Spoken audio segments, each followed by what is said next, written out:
आज हम लोग कुछ और क्वेश्चन सॉल्व करेंगे, ठीक है। अब ध्यान दीजिए, क्वेश्चन कुछ इस प्रकार से आपके पास दिया हुआ है और ध्यान रहे पिछले लेक्चर में हम लोग देखे थे कोर लॉस फाइंड किए थे और फिर रेसिस्टेंस फाइंड किए थे, ठीक है। आज भी हम लोग देखेंगे कुछ कोर लॉस और कुछ क्वेश्चन रिलेटेड देखेंगे हम लोग शॉर्ट सर्किट टेस्ट से, क्लियर ना।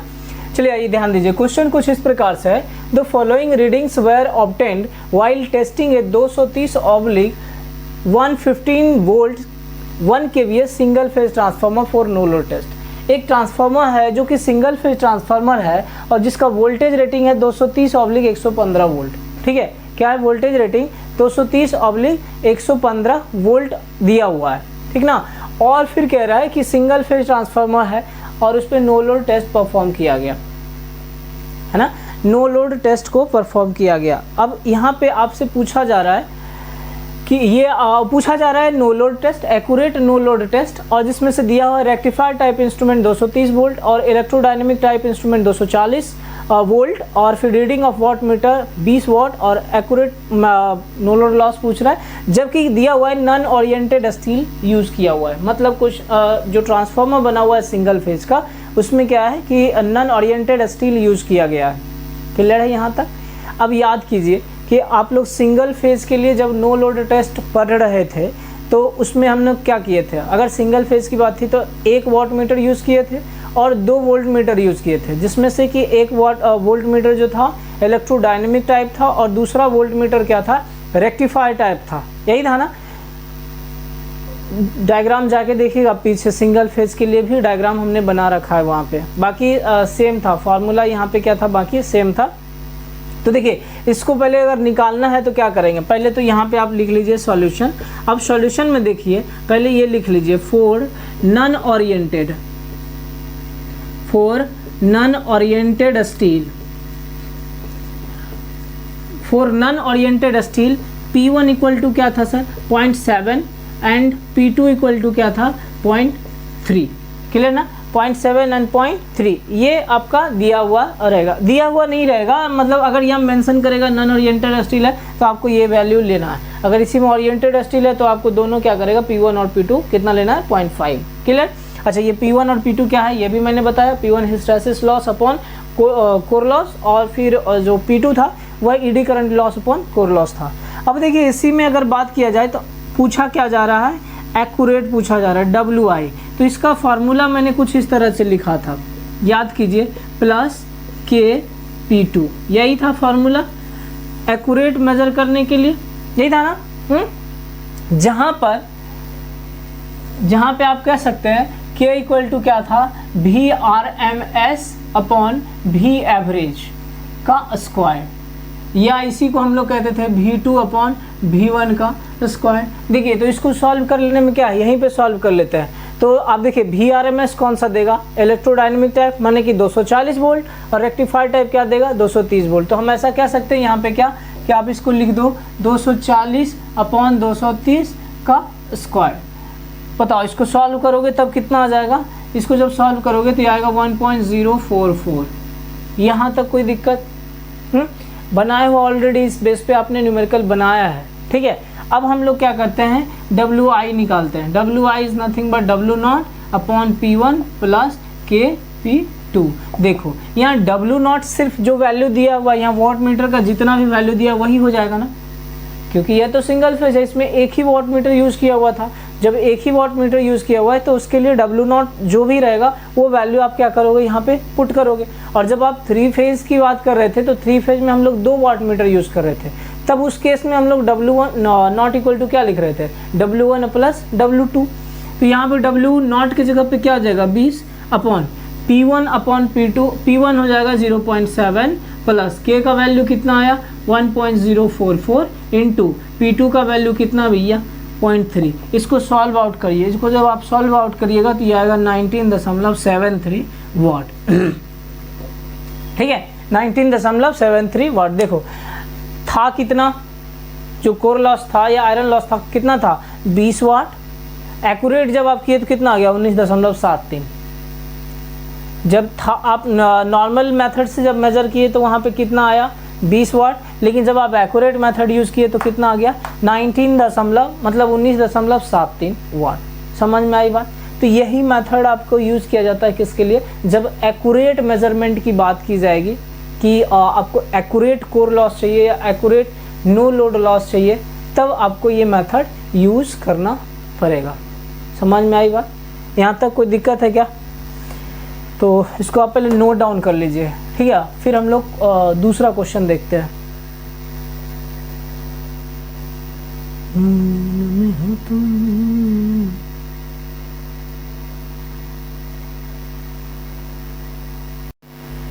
क्वेश्चन नंबर नेक्स्ट देखिए, हम लोग दूसरा क्वेश्चन नंबर देखते हैं, कह सकते हैं आप, ठीक है।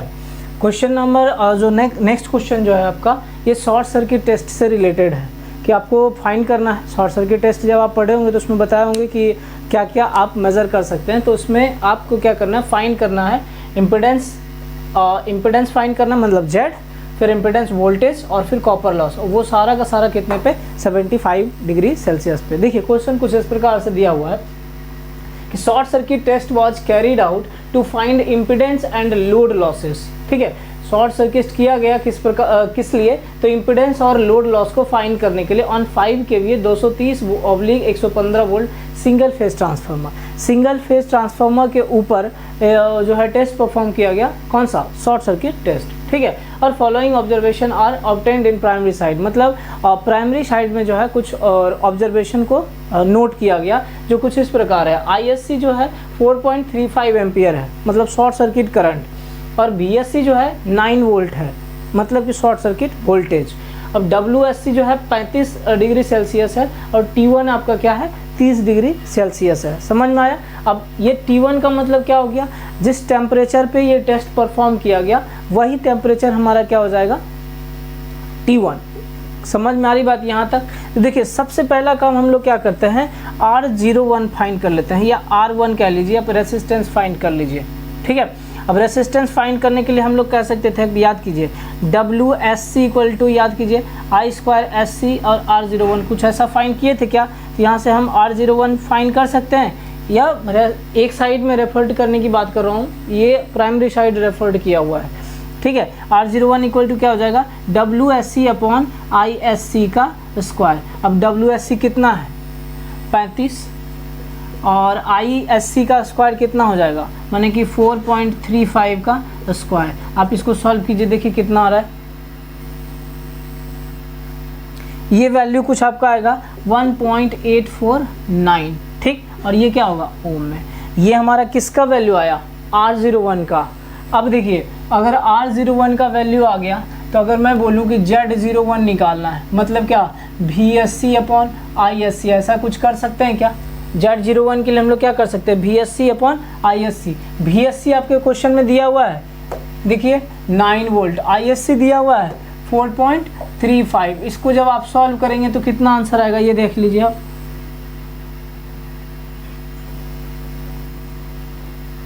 ये आपका आएगा 2.06, कितना आएगा, 2.06। कैलकुलेट कर लीजिएगा, ठीक है, हो सकता है मेरा कैलकुलेशन में मिस्टेक हो।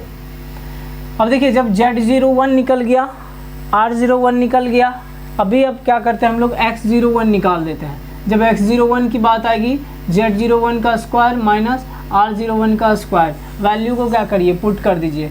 मतलब आप कह सकते हैं 2.06 का स्क्वायर माइनस R01 है, R01 का स्क्वायर कितना, R01 1.849, इसका वैल्यू कितना आ जाएगा, निकालिए, इसका आ जाएगा 0.908। ये भी हमारा किस में आएगा, ओम में, चूँकि X है, ठीक है, इंडक्टिव रिएक्टेंस है, सिर्फ L नहीं है, L रहता तब तो फिर हेनरी होता, लेकिन ये क्या है, X है, इंडक्टिव रिएक्टेंस।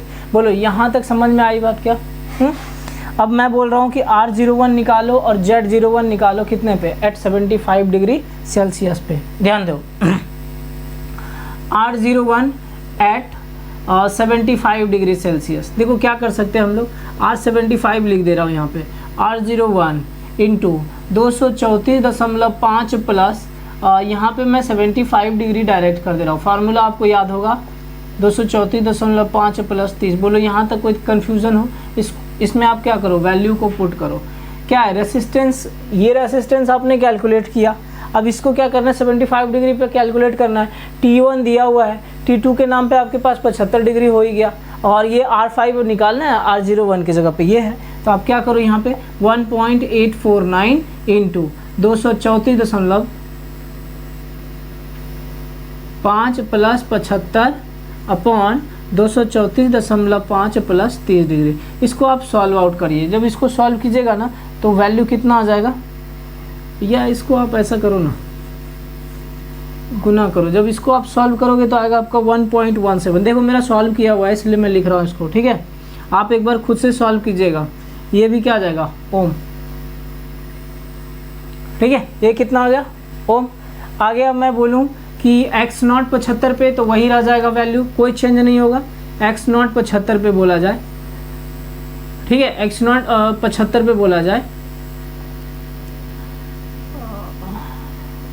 हाँ, तो वैल्यू एज इट इज रहेगा, नो चेंजेस, ठीक है। अब मैं बोल रहा हूँ Z01 एट 75 डिग्री सेल्सियस।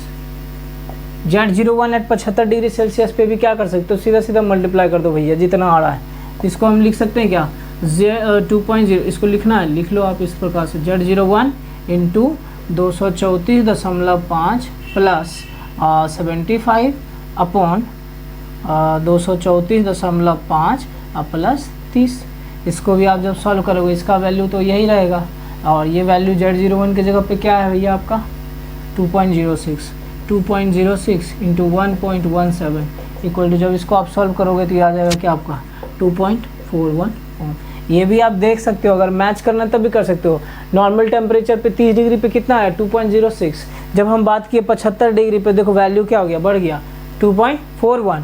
जब फिर बात कर रहे हैं हम लोग ये रेसिस्टेंस 1.849, लेकिन अगर बात करें हम लोग 75 पे तो क्या हो गया 2.16, वैल्यू बढ़ रहा है ना।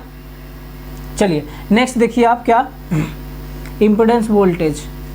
इम्पीडेंस वोल्टेज इसको आप पहले नोट कर लीजिए, तो फिर आगे मैं देखता हूँ इसमें।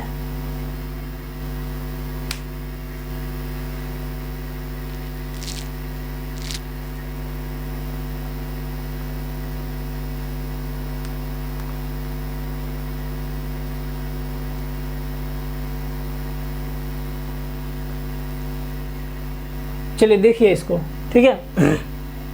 इधर मैं मिटा रहा हूँ उसको।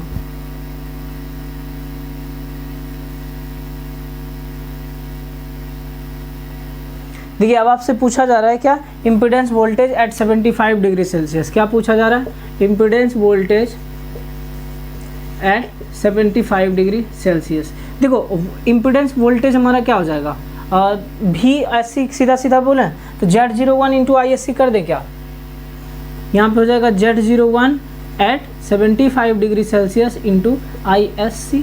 अब Z01 एट 75 डिग्री पे कितना है, ये देखो 2.41 इंटू ISC कितना है 4.35। ये वैल्यू निकालो, देखो कितना आ रहा है,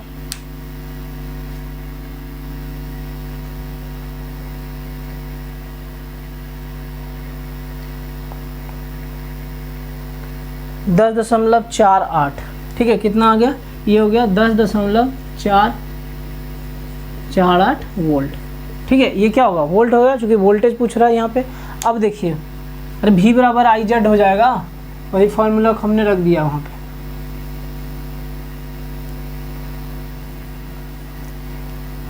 देखिए आगे इसी में अभी एक और क्या फाइंड करना है, core loss, sorry copper loss. ये हो गया आपका कॉपर लॉस, कितने पे, एट 75 डिग्री सेल्सियस। इसमें मैं सीधा सीधा ऐसा कह सकता हूँ WSC एट 75 डिग्री, मतलब जितना भी आएगा उसको आप गुना कर दो कितना से, WSC इंटू 234.5 प्लस, ठीक है, 234.5 प्लस 75 अपॉन 234.5 प्लस 30। ये वैल्यू आप कर दो। यहाँ पे WSC कितना आया था भाई 35, इसका वैल्यू कितना 1.17। बताओ ये वैल्यू कितना हो जाएगा,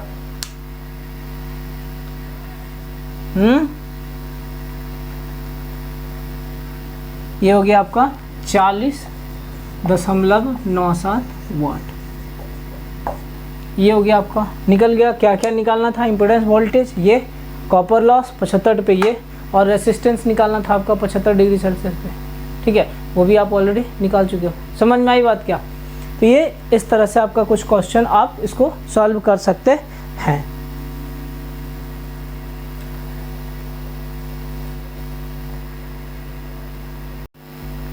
इंसुलेशन रेसिस्टेंस टेस्ट, ठीक है, इंसुलेशन रेसिस्टेंस टेस्ट। सबसे पहला चीज़ इंसुलेशन रेसिस्टेंस टेस्ट करते हैं हम लोग, क्यों करते हैं? और आखिर पहले इंसुलेशन रेसिस्टेंस क्या होता है? नथिंग बट हाई रेसिस्टेंस जो होता है ना, उसको हम लोग क्या बोल रहे हैं? इंसुलेशन टेस्ट, इंसुलेशन रेसिस्टेंस बोलते हैं। बहुत ज़रूरी है ये इंसुलेशन रेसिस्टेंस होना, ठीक है। जैसे कि आप समझिए, इंसुलेशन मतलब क्या हो गया? इंसुलेट करना। जैसे वायर है आपके घर में, आप उस वायर के ऊपर इंसुलेशन लगा के रखते हो, क्यों? अगर वह इंसुलेशन है और आप उसको टच भी करते हो तब भी आपको करंट नहीं लगेगा या शॉक फील नहीं होगा, झटका महसूस नहीं होगा, क्योंकि वह इंसुलेटर है, इंसुलेशन है, उसमें करंट फ्लो नहीं कर सकता है। समझ रहे हैं? लेकिन मैं बोलूँ कि वही इंसुलेटर जो है उस मतलब हाई रेसिस्टेंस है वहाँ पे, इसलिए हाई रेसिस्टेंस करंट फ्लो ही नहीं करने देता। लेकिन अगर बोला जाए कि वही इंसुलेशन का वैल्यू कम हो जाए, रेसिस्टेंस जो होगा इंसुलेशन का उसका घट जाए, तब जाके आप उसको टच करो, तब क्या होगा? वायर का जो कॉपर है उस पर सिर्फ एक लेयर हम पेपर का चढ़ा दें, सिर्फ एक लेयर हम पेपर का चढ़ाएं, और फिर मैं बोलूँ कि आप जाइए उसको टच कीजिए और अनुभव प्राप्त कीजिए। समझ रहे हैं? तो एक अलग अनुभव प्राप्त होगा आपको। लेकिन वही चीज़ पे हैवी इंसुलेशन लगा के देखें, लगा दिए और फिर आपको बोले कि जाइए आप अनुभव प्राप्त कीजिए, तो फिर एक अलग अनुभव प्राप्त होगा दोनों में, ठीक। तो जहाँ पे एक सिंगल पेपर का इंसुलेशन लगा हुआ है वहाँ पे शॉक ज़्यादा लगने का पॉसिबिलिटी होगा, या पॉसिबिलिटी क्या लगेगा, ठीक है। और फिर कंपेयर करेंगे कि आपका हैवी इंसुलेशन यूज़ किया तो वहाँ पे क्या होगा? झटका नहीं लगेगा। तो यहाँ पे कहने के लिए ये कह सकते हैं कि कोई भी पार्ट होगा ट्रांसफार्मर का, कोई भी पार्ट बोल रहा हूँ, कोई सा पार्ट है, सबके बीच में इंसुलेशन हाई होना चाहिए। फॉर एन एग्जांपल, अगर आप वाइंडिंग भी बना रहे हैं, जैसे वाइंडिंग बनाए तो वाइंडिंग कॉपर कंडक्टर का बना हुआ होता है, और जो कॉपर कंडक्टर होता है वह बहुत सारा मतलब एक कॉइल बना होता है और नंबर ऑफ टर्न उसमें यूज़ किया होता है। तो जो नंबर ऑफ टर्न होता है, जैसे कि मान लीजिए कि यह आपका कुछ इस प्रकार से क्या रहता है, ये कॉइल बना हुआ रहता है, ठीक है, ये क्या होता है? कॉइल बना होता है। सिर्फ किसी एक बाइंडिंग की बात मैं अभी कर रहा हूँ, सिर्फ किसी एक बाइंडिंग का, चाहे एचबी का या एलबी का, तो वह क्या है? कॉपर मटेरियल का बना है, और कॉपर मटेरियल का या एल्युमिनियम का जिसका भी है बना है, तो उसके बीच में जो ये होता है आपका ये कॉइल का बना हुआ है, तो ये कॉइल के ऊपर भी पेपर इंसुलेशन चढ़ा हुआ रहता है। क्या रहता है? पेपर इंसुलेशन चढ़ा हुआ है, ताकि ये वाला कंडक्टर नंबर ऑफ टर्न और ये वाला नंबर ऑफ टर्न ऐसा नहीं कि बीच में शॉर्ट कर जाए। समझ रहे बात को? ऐसा नहीं कि इस बीच में शॉर्ट कर जाए। तो क्या किया जाता है, इस नंबर ऑफ टर्न के ऊपर में, फिर इस नंबर ऑफ टर्न के ऊपर में क्या मल्टीपल पेपर यूज़ किया जाता है इंसुलेशन पर्पज़ के लिए। अब जब इंसुलेशन पर्पज़, सोचो कि इसके ऊपर भी हम इंसुलेशन चढ़ा दिए और एक और वायर ले लिए हम, ठीक है, मान लेते हैं कि एक और वायर है, इसके ऊपर भी इंसुलेशन, अब इसको दोनों को ऐसा टच कर दिए, कोई फ़र्क पड़ेगा? बिल्कुल भी नहीं। दोनों में जो करंट फ्लो कर रहा है नॉर्मली होगा ही। घर में ही जो वायर यूज़ करते हैं उसमें मल्टी इंसुलेशन चढ़ा होता है, दो वायर आपस में टच भी कर रहा है तो कोई फ़र्क नहीं पड़ता है, लेकिन हाँ उसका कंडक्टर टच नहीं करना चाहिए। तो सिमिलरली यहाँ पे भी वही चीज़ है कि ये कंडक्टर जो है आपका ये नहीं टच करना चाहिए। तो ये तो सिर्फ कॉइल की बात, जिसको कि इंटरटर्न कॉइल बोल देंगे हम लोग, वो देखो ये एक कॉइल हो गया। अब इसी प्रकार से दूसरा कॉइल भी बना हुआ रहेगा, तो ये कॉइल मतलब ये जो दूसरा कॉइल रहेगा ना, इसके बीच में भी हमारा क्या रहेगा? पेपर इंसुलेशन यूज़ किया जाता है, रमन बोर्ड यूज़ किया जाता है, कह सकते हो आप, रमन बोर्ड बोलते हैं उसको। तो यहाँ पे रहता है इंसुलेशन। अब तीसरा भी बना रहेगा तो उसके बीच में भी रहेगा। ये सिर्फ मैं एक कॉइल की बात कर रहा हूँ, ठीक है, एक कॉइल की बात कर रहा हूँ। अब मान लो कि कोई एचबी कॉइल है, ये मैं ऐसा बोल रहा हूँ, ये हो गया आपका कोर, ठीक। कोर भी आप याद करो, कोर भी हमारा क्या रहता है? इंसुलेटेड रहता है। ट्रांसफार्मर का कोर भी क्या? इंसुलेटेड रहता है, सही, चाइना क्ले से, या फिर पेंट किया हुआ रहता है उस पर बहुत माइक्रो में, या फिर वार्निश पेंट रहता है ना। तो ये सब इंसुलेटेड रहता है। कोर का जो लैमिनेशन होता है, मैं उसकी बात कर रहा था। अब इसके ऊपर आप कह लो कि ये एलबी कॉइल रख दिया, आप क्या किए? एलबी कॉइल को आप क्या किए? प्लेस किए। तो देखो ये जो कोर है और ये जो एलबी कॉइल है, इसके बीच में भी क्या किया जाता है? इंसुलेशन यूज किया जाता है। वही बोर्ड यूज़ किया जाता है रमन का, ठीक है, रमन कंपनी का नाम है भाई। तो ये रमन कंपनी का बोर्ड यूज़ किया जाता है इंसुलेशन पर्पज़ के लिए। तो जो HV कॉइल, जैसे मान लीजिए ये आपका कोर है, इसके ऊपर कुछ इस प्रकार से वाइंडिंग रखा रहेगा, तो ये बीच में पहले इंसुलेशन आएगा, फिर इसके ऊपर रहेगा। समझ रहे हैं बात को? ये जैसे आपका हो गया, ये आपका एक लिंब हो गया किसके लिए, कोर का, ठीक है। अब यहाँ पे हम क्या किए, इंसुलेशन यूज़ किए, क्या किए, इंसुलेशन। अब यहाँ पे हम इसके बाद ये LV कॉइल यूज़ किए, ठीक है, ये क्या किए, LV कॉइल। अब ये क्वेश्चन पूछा जाता है आपसे ऑब्जेक्टिव में कि LV कॉइल जो होता है कोर के पास में रहता है कि HV कॉइल, मतलब कि कोर के पास में LV कॉइल रहेगा या HV वाइंडिंग या LV वाइंडिंग जो भी बोला जाए, तो LV वाइंडिंग रहता है। अब फिर देखो इसके बीच में फिर हम इंसुलेशन यूज़ करते हैं, फिर यहाँ पे उसके बाद हम क्या करेंगे, HV कॉइल यूज़ करेंगे। समझ रहे हैं बात को? ये तो हो गया आपका कोर के बीच में या LV के बीच में या HV के बीच में, हर एक जगह इंसुलेशन यूज किया जाता है। क्यों? ताकि आपस में शॉर्ट ना हो जाए, है ना। कंडक्टर जो है वह सेफ रहे, बचा रहे, उसमें करंट फ्लो करते रहे, लेकिन इंसुलेशन में नहीं। अब देखो इंसुलेशन में अगर मान लो मॉइस्चर चला जाएगा तब भी आपका इंसुलेशन घट जाएगा। जैसे ऑयल है, उसका भी इंसुलेशन चेक किया जाता है। जब आप कभी ट्रांसफार्मर को नया जब कमीशनिंग किया जाता है ना, और पूरा इंस्टॉल कर दिया गया, और इंस्टॉलेशन के बाद जो कमीशनिंग होता है, मतलब चेक करने के लिए जो आता है कि हाँ प्रॉपर इंस्टॉलेशन है कि नहीं, तो उस टाइम में जो होता है मैगर टेस्ट भी इसको बोलते हैं, मैगर टेस्ट कह लो या फिर इंसुलेशन रेसिस्टेंस टेस्ट। तो इंसुलेशन रेसिस्टेंस टेस्ट को परफॉर्म किया जाता है कि प्रॉपर इंसुलेशन रेसिस्टेंस है कि नहीं, हर एक जगह इंसुलेशन होना चाहिए, ठीक। अब ये हो गया। अब मान लो ये जो आपका कोर है ये किसी टैंक में रखा हुआ है, ठीक। तो अब ये कोर और ये इसके टैंक के बीच में भी हमारा गैप रहता है, तो यहाँ पे भी हमारा ये इंसुलेशन रेसिस्टेंस रहना चाहिए, ठीक है। नहीं तो नहीं रहेगा इंसुलेशन रेसिस्टेंस, माना कि हाई रेसिस्टेंस नहीं रहेगा, हाई रेसिस्टेंस मान लो जो करंट फ्लो कर रहा है, करंट हमारा किस में फ्लो कर जाएगा, टैंक में फ्लो करने लगेगा, और टैंक में फ्लो करने लगा तो एक फॉल्ट हो गया हमारा, है ना। तो इंसुलेशन रेसिस्टेंस रहना चाहिए। इसी प्रकार से आप ऐसे समझ सकते हो हर एक जगह मतलब इंसुलेशन रेसिस्टेंस को क्या कहता है, मेजर किया जाता है। चाहे वाइंडिंग, जैसे वाइंडिंग के बीच में, मतलब वाइंडिंग का इंटर वाइंडिंग कहते हैं इसको, कह सकते हो, या फिर दो वाइंडिंग के बीच में LV HV, या कोर और वाइंडिंग के बीच में, कोर और टैंक के बीच में दो फेज है आपका मान लो ट्रांसफार्मर है, ये ट्रांसफार्मर है। अब ये ट्रांसफार्मर में ये आपका मान लेते हैं ये LV वाइंडिंग हो गया, इधर HV वाइंडिंग, तो ये फेज और ये फेज के बीच में भी इंसुलेशन देखा जाता है, ये फेज और ये फेज के बीच में इंसुलेशन देखा जाता है, LV साइड में इसके बीच में, इसके बीच में, इसके बीच में, फिर इसके बीच में, तो ऐसे सबके बीच में क्या किया जाता है, इंसुलेशन को चेक किया जाता है, ठीक। अब मान लो कि यहाँ पे इंसुलेशन आपका कम है, इंसुलेशन मान लो इधर से भी करंट आपका आ रहा है, इधर से भी करंट आ रहा है, इंसुलेशन कम है, रेसिस्टेंस की बात कर रहा हूँ, इंसुलेशन मतलब बोले ना हाई रेसिस्टेंस। इंसुलेटर आइसोलेट करने के लिए इंसुलेट करता है, करंट फ्लो नहीं करने देता है, तो उसी की बात कर रहे हैं। तो ये अगर इंसुलेशन है, अगर इसके बीच का इंसुलेशन कम हो गया, ये कोई दो फेज है, इसके बीच इंसुलेशन कम, तो रेसिस्टेंस कम हो गया, इंसुलेशन कम माने कि रेसिस्टेंस कम, और रेसिस्टेंस अगर कम हुआ तो ये क्या होगा, एक अलग ही पाथ बना देगा दोनों। तो करंट इधर नहीं फ्लो करने का हो सकता है, इधर फ्लो कर जाए, इधर नहीं फ्लो करने के बजाय इधर फ्लो कर जाए। कम रेसिस्टेंस रहेगा तो स्वाभाविक है उधर ही करंट फ्लो करेगा, तो इधर फ्लो किया, जैसे इधर दोनों फ्लो किया, क्या हो जाएगा, ये शॉर्ट कर जाएगा, होगा ना। तो इसलिए इंसुलेशन रेसिस्टेंस जो है बहुत ही ज़रूरी है, कह सकते हो। और इंसुलेशन रेसिस्टेंस हर ट्रांसफार्मर के हर एक पार्ट में चेक किया जाता है, ठीक। जैसे फेज टू न्यूट्रल, या फिर वाइंडिंग, दोनों वाइंडिंग के बीच में LV वाइंडिंग, HV वाइंडिंग, या फिर इंटर वाइंडिंग भी बोल सकते हैं। LV वाइंडिंग है तो उसमें कितना कॉइल यूज़ किया गया वो बोल सकते हो आप, ठीक है। वहाँ हो गया टैंक और कोर के बीच में। अब जो कोर है उसको भी चैनल के सहारे क्या किया जाता है, टाइट किया जाता है, और उस पर बोल्ट लगाया जाता है, रॉड रहता है, आयरन रॉड यूज़ किया जाता है, आयरन रॉड पे बोल्ट लगाया जाता है। तो कोर जो लेमिनेशन है, लेमिनेशन और बोल्ट के बीच में चेक किया जाता है, लेमिनेशन और चैनल के बीच में चेक किया जाता है कि ऐसा ना हो कि कहीं इंसुलेशन कम हो जिसके वजह से शॉर्ट हो जाए।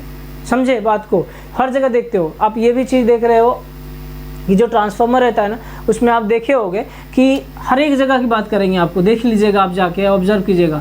ये HV वाइंडिंग है, 11,000 रहेगा ना, तो उसके बीच में ये ज़्यादा गैप रहेगा, और जब इधर 440 की बात करोगे ना, तो उसके बीच में ये थोड़ा कम गैप रहेगा, है ना। इस तरह से रहता है। इसी में आप 33 में चले जाओ, 11 में चले जाओ, तो उसमें ज़्यादा गैप रहेगा, 33 के साइड ज़्यादा गैप रहेगा, मतलब उसके लिए और हाई रेसिस्टेंस की ज़रूरत है, इंसुलेशन रेसिस्टेंस की ज़रूरत है। हालांकि यहाँ पे कैपेसिटेंस फॉर्मेशन भी होता है, ऐसा नहीं कि नहीं होता, कैपेसिटेंस फॉर्मेशन भी होता है, लेकिन इंसुलेशन रेसिस्टेंस क्या होता है, अब बढ़ा के रखने के लिए हम लोग इसके बीच में डिस्टेंस रखते हैं।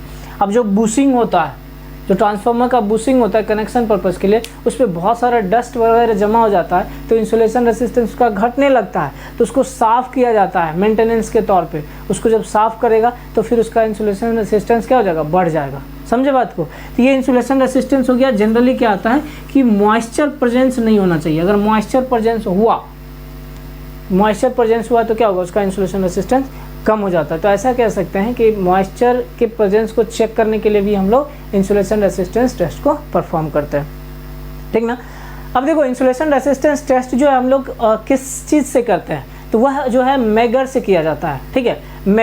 मेगर एक ऐसा डिवाइस है, पढ़े होंगे इंस्ट्रूमेंटेशन में, कि वह मेगर जो है हाई रेसिस्टेंस को या फिर इंसुलेशन रेसिस्टेंस को मेजर करने के लिए किया जाता है। अब देखो यहाँ मेगर जो है दो प्रकार के होते हैं। एक तो मेगर हो जाएगा आपका डिजिटल मेगर और दूसरा हो जाता है एनालॉग मेगर। डिजिटल मेगर और एनालॉग मेगर, समझ में आ रही बात। तो डिजिटल मेगर भी हो जाएगा और एनालॉग मेगर भी होगा। दोनों का अंतर है। डिजिटल मेगर जो रहेगा उसमें आपको सीधा स्केल बना हुआ रहेगा, कुछ इस प्रकार से आपका ये मेगर रहेगा और इस पे आपका ये स्केल बना रहेगा। और कह सकते हो आप कि यहाँ पर से आपको वेरिएशन के लिए रहेगा, आप वोल्टेज वेरी कर सकते हो। वोल्टेज को वोल्टेज देना रहता है, उसमें डीसी वोल्ट अप्लाई किया रहता है, वोल्टेज का रेंज बना रहेगा, उतना वोल्ट आप अप्लाई करोगे। और फिर रेसिस्टेंस का भी सेट रहता है किया हुआ कि कितना रेसिस्टेंस आपको सेट करना। चूँकि हाई रहता है तो ये सब वैल्यू जो होता है ना गीगा में आता है, मेगा में आएगा, गीगा में आएगा, ओम में, मेगा ओम या गीगा ओम ये सब में आता है। तो यहाँ पे आपको वैल्यू क्या करेगा, डायरेक्ट शो करेगा। ये किस में करेगा, ये डिजिटल और मेगर में करेगा। लेकिन इसी में आप अगर देखोगे कि एनालॉग मेगर रहेगा, तो एनालॉग मेगर में यहाँ पे एक चीज़ रहेगा, इधर आपको एक रहेगा जीरो और इधर रहेगा इन्फिनिटी, ठीक है। जीरो और इन्फिनिटी दो ही चीज़ रहता है और यहाँ पे एक हैंडल बना रहेगा, ठीक है, बाकी कुछ नहीं। अब इस हैंडल को रोटेट करना है, इस हैंडल को क्या करना है, रोटेट करना। जैसे ये हैंडल रोटेट करोगे ना तो इसके अंदर एक पीएमडीसी होता है, परमानेंट मैग्नेट डीसी जनरेटर कहते हैं, पीएमडीसी जनरेटर। ऑब्जेक्टिव में पूछा जाता है, इसको ध्यान रखिएगा कि मेगर के अंदर जो होता है कौन सा यूज़ किया जाता है जनरेटर, तो PMDC generator, permanent magnet DC generator use किया जाता है। तो जनरेटर को हम ऑपरेट करने के लिए क्या करेंगे, मैकेनिकल एनर्जी देंगे। तो यहाँ से क्या कहता है, हैंडल रहता है, इस हैंडल को रोटेट किया जाता है और रोटेट करने के बाद मतलब वह डीसी वोल्ट को जनरेट करता है और डीसी वोल्ट क्या होता है, अप्लाई किया जाता है। इसमें दो टर्मिनल बने रहेंगे कुछ इस तरह से और ये दो वायर निकला हुआ रहेगा। ये दो वायर डिजिटल में भी वैसा रहेगा, दोनों साइड में वायर रहेगा, यहाँ पे भी दो वायर रहेगा। ये दो वायर से क्या किया जाता है, जिसके बीच में मेज़र करना है। जैसे मान लो ट्रांसफार्मर के कोर और वाइंडिंग के बीच में मेज़र करना है, तो एक टर्मिनल हम कोर पे लगाए, दूसरा टर्मिनल वाइंडिंग पे लगाए, या कोर और टैंक के बीच में करना है तो एक टर्मिनल कोर पे और दूसरा टर्मिनल टैंक पे लगाए। तो ये लगा करके हमें क्या करना पड़ता है, इसको रोटेट करना पड़ता है। जब यह रोटेट करेगा तो डीसी वोल्ट जनरेट करेगा, ठीक है। अब जैसे ही डीसी वोल्ट जनरेट करेगा तो यहाँ पे एक वैल्यू शो करेगा। अगर मान लिया जाए कि हाई रेसिस्टेंस होगा तो इन्फिनिटी की ओर वह फ्लक्चुएट करेगा। जो इसमें बना रहेगा आपका ये रहेगा बना हुआ, ये फ्लक्चुएट करेगा इधर, निडल बोलते हैं इसको। निडल जो होता है, अगर हाई रेसिस्टेंस रहेगा तो ये क्या करेगा, इन्फिनिटी की ओर फ्लक्चुएट करेगा। अगर हाई रेसिस्टेंस नहीं रहेगा तो वो क्या करेगा, जीरो की ओर फ्लक्चुएट करेगा। तो अगर मान लो जीरो की ओर फ्लक्चुएट करता है तो इसका मतलब रेसिस्टेंस भी, इंसुलेशन रेसिस्टेंस माने रेसिस्टेंस ही तो शो कर रहा है। अगर जीरो कर रहा है तो मतलब क्या होता है, कहीं ना कहीं शॉर्ट सर्किट है और शॉर्ट सर्किट में ही तो रेसिस्टेंस जीरो होता है ताकि मैक्सिमम करंट फ्लो कर जाता है। तो यहाँ पे कहीं ना कहीं ये बताता है कि शॉर्ट सर्किट है। अगर इन्फिनिटी है तो क्लियर है कि इंसुलेशन रेसिस्टेंस हाई है, मतलब कहीं पे भी शॉर्ट नहीं है। समझ में आ रही बात। तो इस प्रकार से हम लोग क्या करते हैं, इंसुलेशन रेसिस्टेंस टेस्ट को मेजर करते हैं। एक चीज़ और ध्यान दीजिएगा कि इंसुलेशन रेसिस्टेंस जो ना टेम्परेचर बढ़ने से रेसिस्टेंस का वैल्यू घटता है। रेसिस्टर है, आप कह सकते हो इंसुलेटर और सेमीकंडक्टर की क्या है, निगेटिव टेम्परेचर कोफिशिएंट है। अगर टेम्परेचर का वैल्यू बढ़ता है, तो रेसिस्टेंस का वैल्यू क्या करेगा, घटेगा। किसके लिए, सेमीकंडक्टर के लिए और इंसुलेटर के लिए। तो यहाँ भी तो इंसुलेशन रेसिस्टेंस माने इंसुलेटर का ही तो रेसिस्टेंस है ना। तो यहाँ पे अगर मान लीजिए 10 से 15 डिग्री सेल्सियस बढ़ जाए, अगर टेम्परेचर 10 से 15 डिग्री सेल्सियस अगर टेम्परेचर बढ़ जाता है तो आप ऐसा कह सकते हैं कि जो इंसुलेशन रेसिस्टेंस है वह 50% घट जाता है। ठीक, तो इसलिए टेम्परेचर को मेंटेन किया जाता है कि टेम्परेचर नहीं बढ़ना चाहिए। अगर टेम्परेचर बढ़ जाए तो इंसुलेशन रेसिस्टेंस घट जाता है और फॉल्ट होने का पॉसिबिलिटी क्या होगा, बढ़ जाएगा। समझ में आई बात। तो ये था क्या, इंसुलेशन रेसिस्टेंस टेस्ट। आइए इसको हम एक बार और देखते हैं। देखिए, the value of insulation resistance is measured for determining moisture absorbed by winding या insufficient insulation between winding etc. क्या बोले थे कि जो वाइंडिंग है या फिर जिसका भी इंसुलेशन रेसिस्टेंस हम मेजर करेंगे उसमें मॉइस्चर के प्रेजेंस को या मॉइस्चर कितना उसमें है इस चीज़ को चेक करने के लिए, या फिर इनसफिशिएंट इंसुलेशन माने जितना चाहिए उतना नहीं है, उसको है या नहीं है ऐसा कह सकते हो, उतना है या नहीं है उसको चेक करने के लिए बिटवीन वाइंडिंग या अलग पार्ट्स के बीच में भी मेजर करने के लिए हम लोग करते हैं क्या, इंसुलेशन रेसिस्टेंस टेस्ट। तो क्लियरली आप यहाँ ये क्या कर सकते हो कि जो मॉइस्चर प्रेजेंस है किसी भी जैसे वाइंडिंग में मॉइस्चर प्रेजेंस है, इंसुलेशन वगैरह में मॉइस्चर प्रेजेंस है, तो उसको चेक करने के लिए भी क्या किया जाता है, इंसुलेशन रेसिस्टेंस टेस्ट किया जाता है। समझ में आई बात। आगे देखिए, the IR test, insulation resistance test is carried out with megger of suitable voltage rating.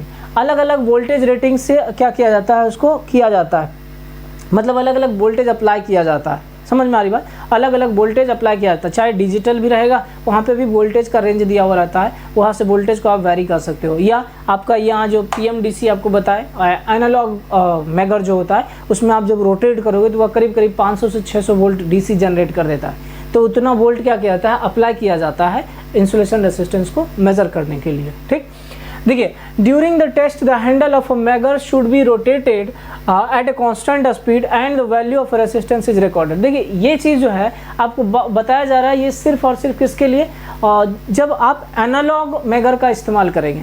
ठीक, जब आप एनालॉग मेगर का इस्तेमाल करेंगे तब, तो एनालॉग मेगर में एक हैंडल रहता है, उस हैंडल को रोटेट किया जाता है, उस हैंडल मतलब मेगर के अंदर PMDC जनरेटर रहता है जो कि DC वोल्ट को क्या करता है, जनरेट करता है। आप जब रोटेट करोगे ना मेगर को तो वह एक कांस्टेंट स्पीड पे आ जाएगा, मतलब बहुत तेज़ से रोटेट करो। कभी जनरेटर को हैंडल से स्टार्ट किए होगे, जब स्टार्ट करोगे ना तो एक कांस्टेंट स्पीड पे पहुंच जाता है और फिर आपको हैंडल को क्या करना था, बाहर कर लेना पड़ता है ना। इसी प्रकार से ये हैंडल को आप जब रोटेट करोगे तो वहाँ पे कांस्टेंट स्पीड आपको मिल जाएगा, और जैसे ही कांस्टेंट स्पीड मिलता है तो वहाँ पे एक हाई वोल्टेज कर सकते हो, इन द सेंस कि 500 to 600 वोल्ट DC जनरेट होता है, और फिर जो निडल होता है उसमें लगा हुआ वह 0 या इन्फिनिटी की ओर क्या करता है, डिफ्लेक्ट कर जाता है डिपेंडिंग अपॉन इंसुलेशन रेसिस्टेंस। ठीक, the IR measured between transformer winding and core, समझिएगा IR माने insulation resistance is measured between, insulation resistance कहाँ मेजर किया जाता है, किसके बीच में आप मेजर कर सकते हो, इस चीज़ के बारे में बताया जा रहा है जो कि ऑलरेडी मैंने डिस्कस कर चुका है। उसमें क्या आता है, between transformer winding and core और ट्रांसफार्मर वाइंडिंग के बीच में मेजर किया जा सकता है। बिटवीन ट्रांसफार्मर वाइंडिंग मैंने दो वाइंडिंग के बीच में भी आप क्या कर सकते हो, उसको मेजर कर सकते हो, चाहे LV वाइंडिंग HV वाइंडिंग हो गया इसके बीच में, या वाइंडिंग का ही अगर अलग अलग कॉइल है तो उसके बीच में भी आप क्या कर सकते हो, इंसुलेशन रेसिस्टेंस को मेजर कर सकते हो। उसके बाद है उसके बाद है core and tank, between core and tank और कोर के बीच में भी आप मेजर कर सकते हो। Between core and clamping bolt, core और क्लैंपिंग बोल्ट माने कोर जो लैमिनेशन होता है वो लैमिनेशन को टाइट किया जाता है चैनल के सहारे, या फिर टाई रॉड बोलते हैं उसको, उसमें बोल्ट लगा हुआ रहता है, इसी प्रकार का कुछ रहता है रॉड, और इसमें ऐसे यहाँ पे बोल्ट रहता है, चैनल को टाइट करने के लिए किया जाता है। तो बोल्ट रहता है, उस बोल्ट के सहारे टाइट किया जाता है, तो बोल्ट और फिर आपका कोर दोनों के बीच में मेजर किया जा सकता है, या फिर फेस टू फेस RYB जो है, तीनों फेज के बीच में आप कर सकते हैं, RY के बीच में मेजर करना है, YB के बीच में मेजर कर सकते हैं, RB के बीच में मेजर कर सकते हैं, तो तीनों फेज के बीच में भी आप मेजर कर सकते हैं। फेज टू न्यूट्रल, फेज और न्यूट्रल के बीच में भी क्या कर सकते हो, मेजर। देखो हर एक जगह मेजर होता है, ऐसा नहीं है कि ये सिर्फ लिखा हुआ है, ये किया जाता है। जब मैन्युफैक्चरिंग होता है ना ट्रांसफार्मर का, उस टाइम में ये सारा चीज़ के बीच में मेजर कर लिया जा सकता है। ठीक, अगर मेजर नहीं किया जाता है, अगर नहीं किया जाए तो हो सकता है अगर मान लो कहीं शॉर्ट वगैरह होगा तो पता नहीं चलेगा।